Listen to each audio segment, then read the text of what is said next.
महल के एक विशाल दरबार में उस दिन एक ऐसी घटना हुई जिसने पूरे राज्य को हिला दिया। जिस राजा के सामने बड़े बड़े योद्धा सिर झुकाते थे, वही राजा अगले ही दिन फटे पुराने कपड़ों में एक अमीर व्यापारी के घर नौकर बनकर काम कर रहा था। किसी को उसकी असली पहचान का जरा भी अंदाजा नहीं था। लेकिन ऐसा क्या हुआ कि एक शक्तिशाली राजा को अपना सिंहासन छोड़कर नौकर बनना पड़ा? इस सवाल का जवाब जानने के लिए सुनिए यह पूरी कहानी। बहुत समय पहले सूर्यगढ़ नाम का एक समृद्ध राज्य था। वहाँ के राजा वीरेंद्र सिंह न्यायप्रिय तो थे, लेकिन उन्हें अपनी राजपाट और शक्ति पर बहुत घमंड था। वे अक्सर कहते, इस राज्य में मुझसे बड़ा कोई नहीं, मेरी आज्ञा के बिना एक पत्ता भी नहीं हिल सकता। दरबार के मंत्री और सैनिक उनकी बात सुनकर चुप रहते, कोई उन्हें समझाने की हिम्मत नहीं करता था। एक दिन राज्य में एक बूढ़ा साधु आया। उसने राजा से मिलने की इच्छा जताई। राजा ने उसे दरबार में बुला लिया। साधु ने मुस्कुराकर कहा, राजन, शक्ति और धन हमेशा साथ नहीं रहते। कभी कभी इंसान को दूसरों का दर्द समझने के लिए खुद कठिन रास्ते पर चढ़ना पड़ता है। राजा हंस पड़े, तुम मुझे सीख दोगे? मैंने पूरी जिंदगी राज किया है, मुझे किसी की मदद की जरूरत नहीं। साधु ने शांत स्वर में कहा, समय सबसे बड़ा शिक्षक होता है। इतना कहकर वह चला गया। राजा ने उसकी बात को मजाक समझकर भुला दिया। कुछ दिनों बाद पड़ोसी राज्य ने अचानक हमला कर दिया। राजा ने पूरी सेना भेज दी, लेकिन उनके ही एक लालची सेनापति ने दुश्मनों से मिलकर विश्वासघात कर दिया। युद्ध में राजा हार गया। महल पर दुश्मनों का कब्जा हो गया। राजा किसी तरह अपनी जान बचाकर रात के अंधेरे में जंगल की ओर भाग निकले। उनके पास ना मुकुट था, न तलवार और ना ही कोई सैनिक। पहली बार उन्हें भूख और डर का एहसास हुआ। 2 दिन तक जंगल में भटकने के बाद वे एक छोटे से गांव पहुंचे। भूख के कारण उनका शरीर कांप रहा था। उन्होंने एक घर का दरवाजा खटखटाया। दरवाजा एक बूढ़ी महिला ने खोला। क्या चाहिए? राजा ने सिर झुकाकर कहा, माँ 2 दिन से कुछ नहीं खाया, थोड़ा भोजन मिल जाए तो बड़ी कृपा होगी। महिला ने उन्हें रोटी और छाछ दी। राजा ने पहली बार बिना किसी शाही थाली के साधारण रोटी खाई। उन्हें लगा जैसे आज तक उन्होंने असली भोजन का स्वाद ही नहीं चखा था। महिला ने पूछा, बेटा काम करोगे? राजा ने कहा, हाँ, कोई भी काम करूँगा। महिला उन्हें गांव के सबसे बड़े व्यापारी धनराज के पास ले गई। धनराज ने उन्हें ऊपर से नीचे तक देखा। काम कर लोगे? राजा ने सिर झुका दिया। जी। उन्हें गोदाम में बोरे उठाने का काम मिल गया। पहले ही दिन उनके हाथों में छाले पड़ गए। शाम तक पूरा शरीर दर्द से भर गया, लेकिन मजदूरी मिली केवल 2 चांदी के सिक्के। राजा को याद आया कि वे पहले एक दिन में हजारों सोने के सिक्के खर्च कर देते थे। अब 2 सिक्के कमाने में पूरा दिन लग गया। धीरे धीरे वे रोज मेहनत करने लगे।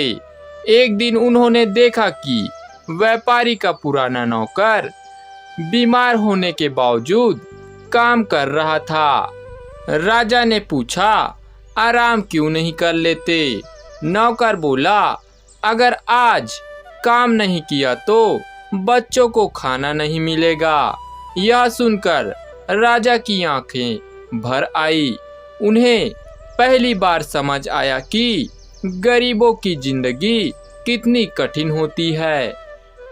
कुछ दिनों बाद व्यापारी ने राजा को अनाज बेचने के लिए बाजार भेजा। वहां उन्होंने देखा कि कुछ अधिकारी गरीब किसानों से जबरदस्ती टैक्स वसूल रहे थे। राजा को बहुत गुस्सा आया, लेकिन अपनी पहचान छिपाने के कारण वे कुछ नहीं कर सके।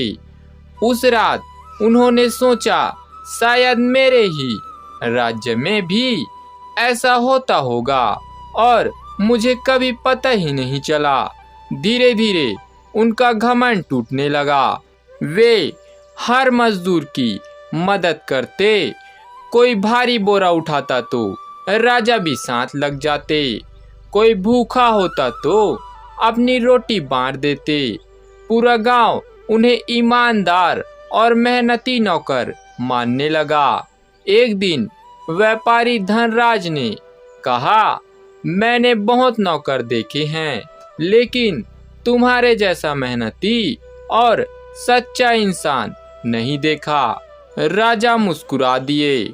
उधर सूर्यगढ़ में दुश्मन राजा जनता पर अत्याचार करने लगा। लोग पुराने राजा को याद करने लगे। राजा के पुराने वफादार मंत्री सोमेश्वर किसी तरह उन्हें खोजते खोजते उसी गांव पहुंच गए।